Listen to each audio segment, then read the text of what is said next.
Hi everyone, welcome to my channel, Go So Beautiful. My name's Becky, and today I'm sharing everything I made in January and February.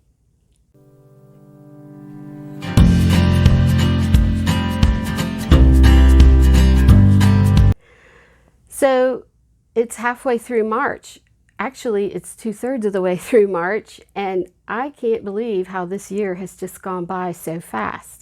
I've been trying to keep track of things that I've been making every day and writing them in a little sewing calendar. So when I thought about making this video, I thought I hadn't really made that many things, at least that I could think of.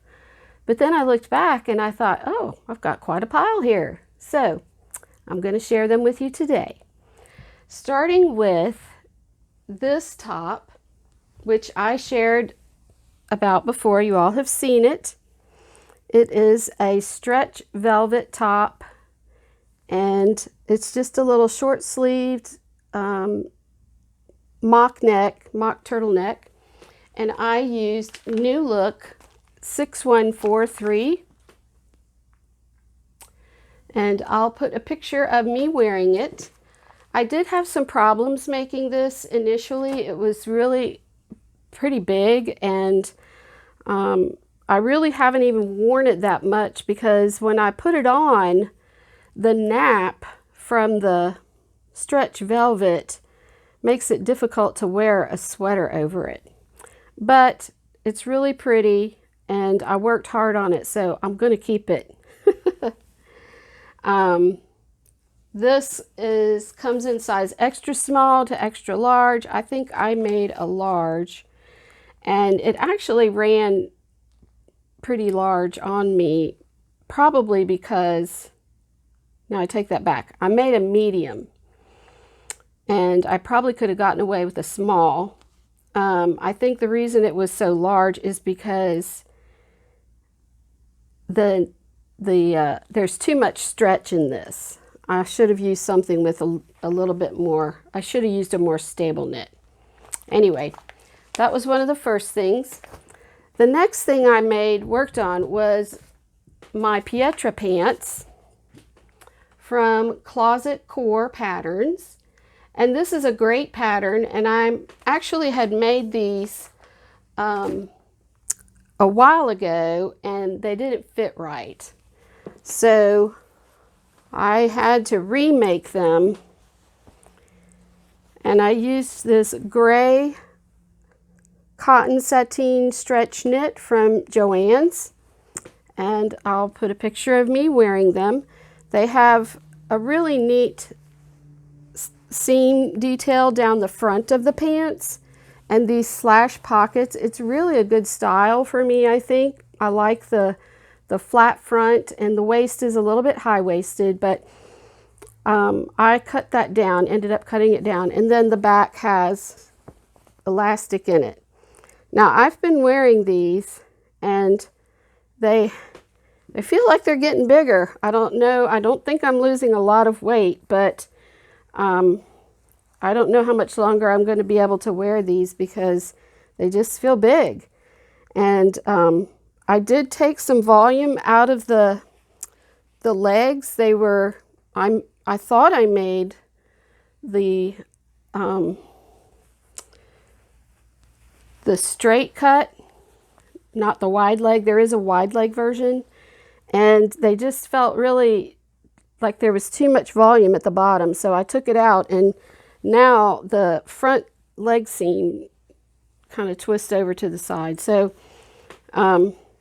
these are good for just wearing. Well, they look fine, but like I said, they're kind of big on me. So and I think I made a size 16 and graded out to an 18 and ended up cutting that down even more. So I really don't know what size I made, but it's a neat pattern, and I love the way the pockets are constructed on it. So I wouldn't stay away from it. The next thing I made was this top here, and I actually made this. This is La Bella Donna tee from Love Notions, Here's the pattern. And this is a really versatile pattern. I really like it. It's got grown-on sleeves, and then you can add a big cuff if you want long sleeves or 3/4 length sleeves. You can make it a top, a dress. You can put a hood on it or a cowl neck. And I originally put a hood on it. And when I wore it, it just didn't feel very comfortable. So I ended up changing that to kind of a modified cowl neck. I had kind of run out of this fabric, and so I couldn't make the cowl neck quite as big. So it's kind of like a loose turtleneck. And I had this pink fabric that I used as a contrast. So this is, I really like this. It's kind of a purplish, pink, black animal print. So that was another thing I made in January. And this pattern comes in size extra small to 5X and has a full bust option. So this is a good pattern too. The next thing I made a dog coat. Closet Core Patterns, if you sign up for their newsletter, you can have access to their free pattern files and tutorials. And they had this really cute dog coat, and it had gotten really cold a couple of weeks in January, and I decided my little short-haired dog named Bunny needed a dog coat.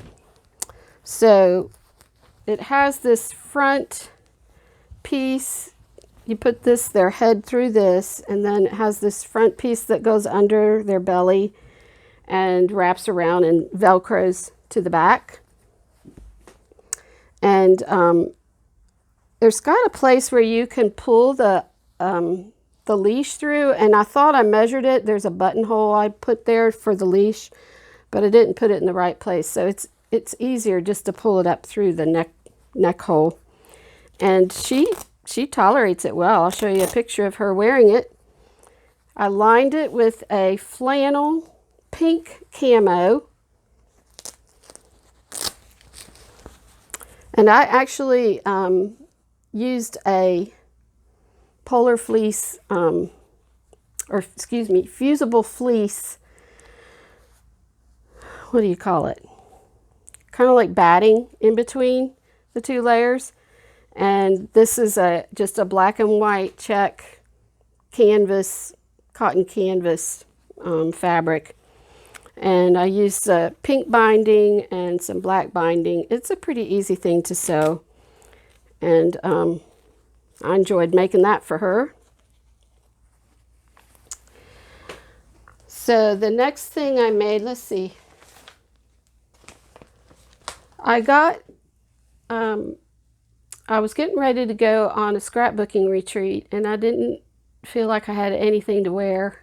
Usually on scrapbooking retreats, we just wear sweats or, whatever's comfortable. I just wanted to make something kind of cute, and I had made some aprons with a friend of mine earlier that week. She asked me to come over and help her sew them, and they're the kind that covers the whole front, and then it crosses over the back and just slips over your head. And I started thinking about it, and I thought, I think I might like to make one of those. And then I remembered, but the pattern was a PDF that they had downloaded, and I didn't think I had anything like that, and I didn't want to pay for it. Tessuti had a free pattern, which I will use in the future, but then I remembered this pattern that I had.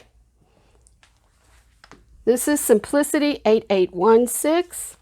And it has both the apron that crosses over in the back, and then it has this little kind of a tapered apron.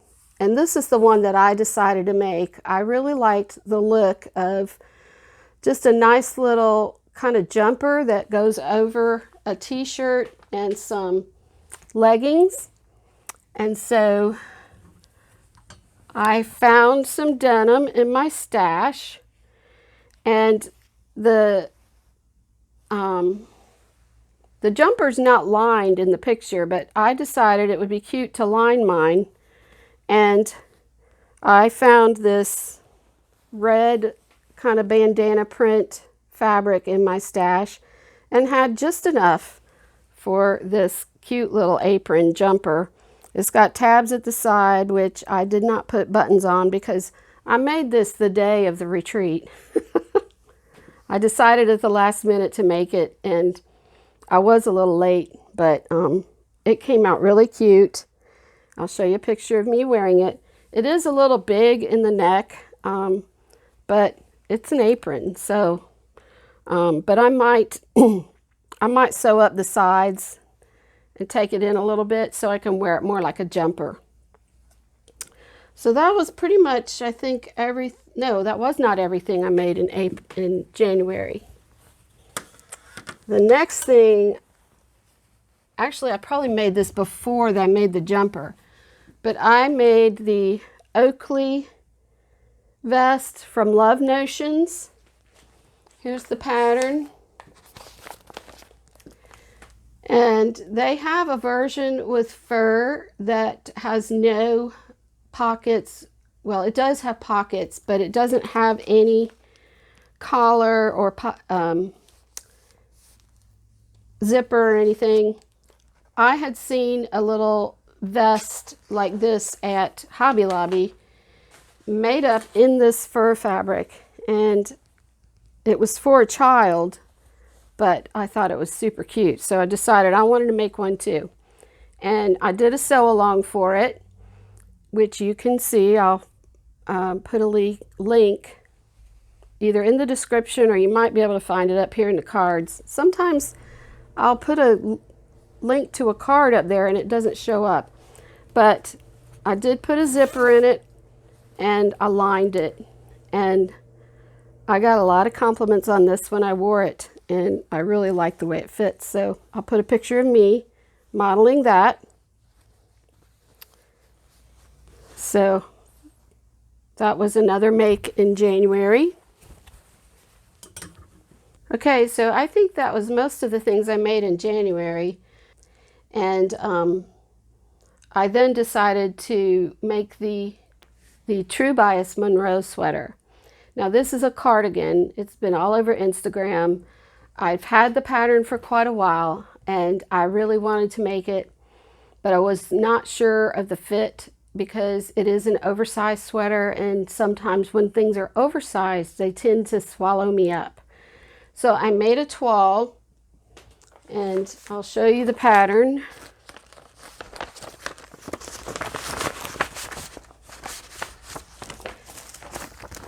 These are the line drawings.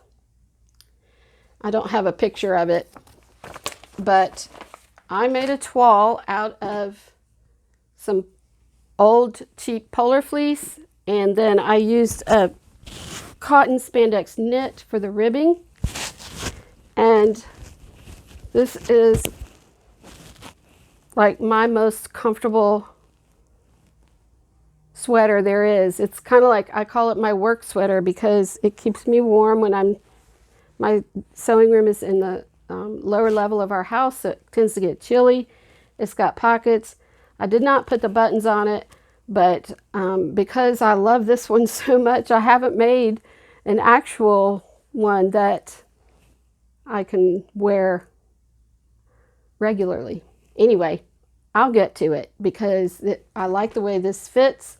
I may shorten it a little bit, but this is a really nice, this is really soft and cozy, and I like the pattern a lot. Now the next thing I made, I had some sewing work to do in amidst all of this, and I had made some curtains and hemmed them. I had done some sewing lessons, and then I also had a request from a friend to make some pillow covers, and they were really cute. She wanted to give them to a friend that was moving out of town and asked me if I could sew them up a little bit needed a little bit of a hurry, but I told her, it's fine, I can do them. Probably it'll only take me a day to do them. So here's the a picture of the pillows.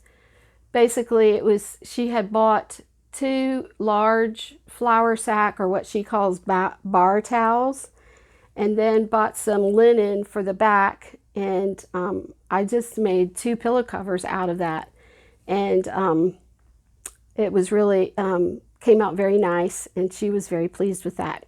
After that, I finished my pajamas, my doughnut PJs. I had made Simplicity, this is the rack number R11288, and the actual number is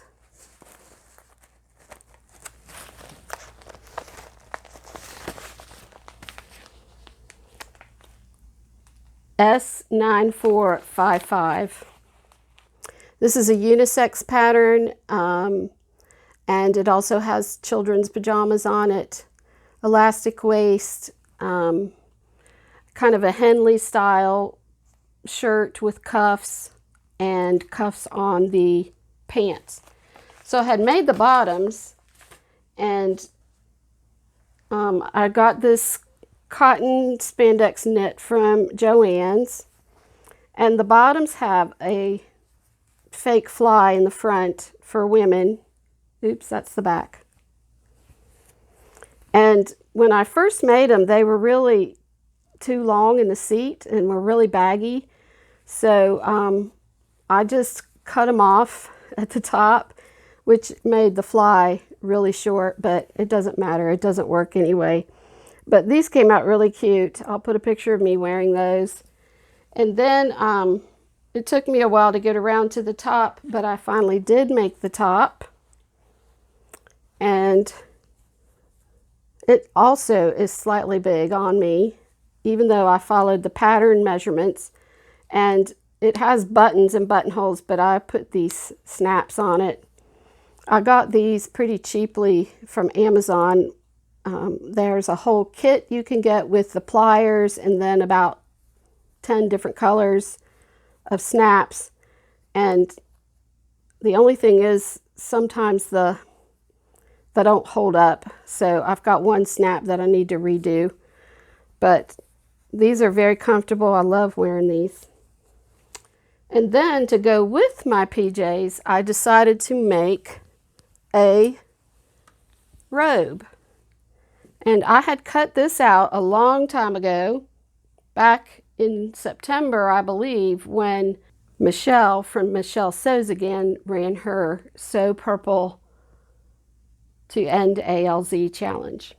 Only I ended up making something else. And so I finally decided to make this, and I put a zipper in it, a separating zipper. I used this Simplicity 3923. It's So Easy pattern. It is a short hoodie and a skirt. I just lengthened mine so that it would be long. And this comes in sizes 8 to 18. And I think I made a 14 or a 16 and graded out to an 18. Now, the only thing about this, it's very comfortable to wear. I put the kangaroo pocket in the position that it showed on the pattern, but it's a little high on me. I'll slip it on and show you.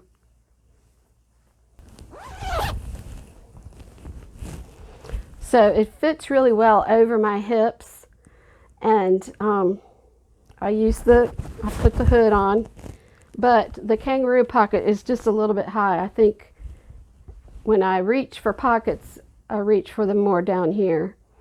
But I don't know if it's worth moving it because I'd have to take the zipper out. So I might just leave it. I don't use them that much anyway. But one other little detail I wanted to show you all. I made this to go with my doughnut PJs. And a little finishing touch that I like to put on my t-shirt necklines is to make a binding to cover the neckline seam. Not only does it kind of make a smooth finish, but it, you know, sometimes neckline seams will irritate my neck. So this keeps it from doing that, and I just used the doughnut PJ fabric because it looked cute in there. It matched really well. That's everything I made in January and February. I hope you've enjoyed this video. If you have any questions, please leave a comment below. Please hit the like button and consider subscribing and hitting that notification bell so you can see when I upload new videos. I really appreciate you watching and all your comments. I really love hearing from all of you and appreciate your support. Thanks again for watching. Go So Beautiful. Bye-bye.